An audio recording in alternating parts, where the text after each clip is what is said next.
Let's now shift our attention to what is unfolding in Ukraine, where in the latest, the U.S. Secretary of Defense, Llyod Austin, has spoken to his Russian counterpart, Defence Minister Sergey Shoigu. And according to the statement by the Pentagon, Llyod Austin emphasized the importance of maintaining the lines of communication even during the war in Ukraine. Now, according to the Russian news agency, they both reportedly discussed issues of international security and Ukraine. Meanwhile, Ukraine's energy minister has said that Russia has hit at least half of Ukraine's thermal generation power plants. This week, especially this week, they target a number of thermal generations.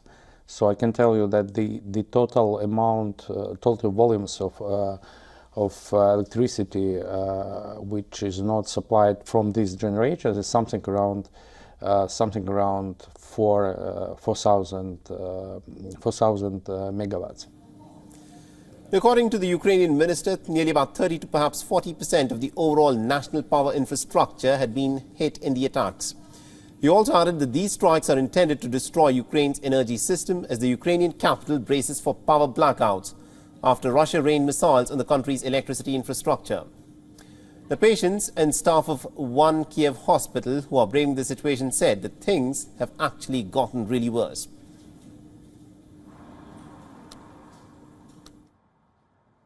Квартира очень теплая, так что хорошо, да. Не знаю, пока и свет есть, и электрика есть, в общем, все хорошо пока.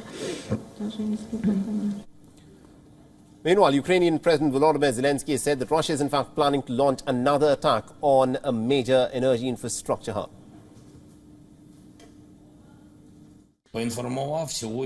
I informed the Europeans today during the meeting of the European Council about the next terrorist attack which Russia is preparing for at the Kakhovka hydroelectric power plant. According to our information, the aggregates and dam of the Kakhovka hydropower plant were mined by Russian terrorists. Now everyone in the world must act powerfully and quickly to prevent a new Russian terrorist attack. Destroying the dam would mean a large-scale disaster. Volodymyr Zelensky also said that Russia is in fact attacking Ukrainian power plants because it wants to force people to leave their homes and move westwards towards European Union nations. According to the United Nations, nearly about 7.7 million Ukrainians are now living across Europe after having fled from the country.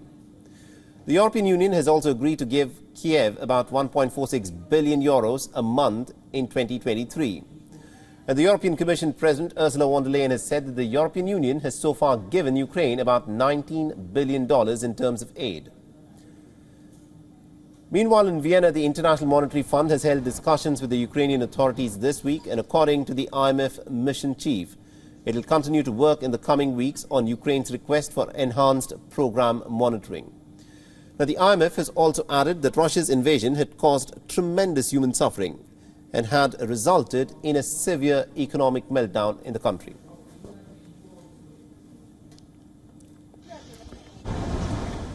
All right, now to give us more perspective in terms of what exactly transpired in the conversation between Llyod Austin and his Russian counterpart, the Defence Minister Sergey Shoigu, we're being joined in by Susan Tehrani, who's joining us live from New York at this point of time. Susan, this is an interesting development where the American Defence Secretary Llyod Austin is said to have spoken with the Russian Defence Minister Sergey Shoigu. What exactly has transpired in this phone call? Well, as you mentioned, we know very little of what transpired between in this conversation between the two sides. We do know that this is the second such conversation taking place between the two men. The first, after the Russian invasion of Ukraine, the first one was in May, in which Llyod Austin tried to convince Russia to a ceasefire. And during that conversation, it was basically Llyod Austin who initiated that conversation. And now we know that Llyod Austin during this conversation said that he hopes that all lines of communication are open. That's all we know from the readout right now.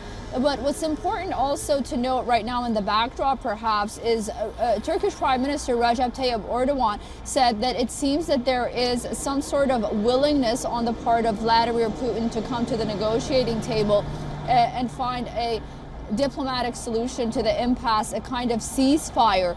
Now, when the Russian Russians were asked about this just recently, a few hours ago. They said that Vladimir Putin's position had not changed and he's always been willing to negotiate. And it was basically the Western sides who weren't able to come to the negotiating table, and we'll have to see whether or not this is a time that perhaps the West will be willing to negotiate with Russia and the Russian side.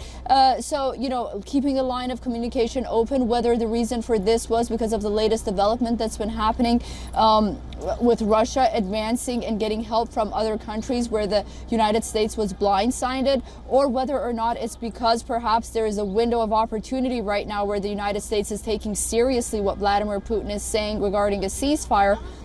We'll have to see why that is. But this is, as far as we know right now, probably the shortest statement that we saw coming out of the Defense Department regarding the conversation between these two men. Absolutely, indeed. The statement was very short that was put out, but the fact that Llyod Austin is talking to Sergey Shoigu, the defense secretary and the defense minister in Russia, talking to each other, does it mean that the two sides are in fact now willing, perhaps more willing than before, to sit down and talk to each other, or is it reading too much into this phone conversation?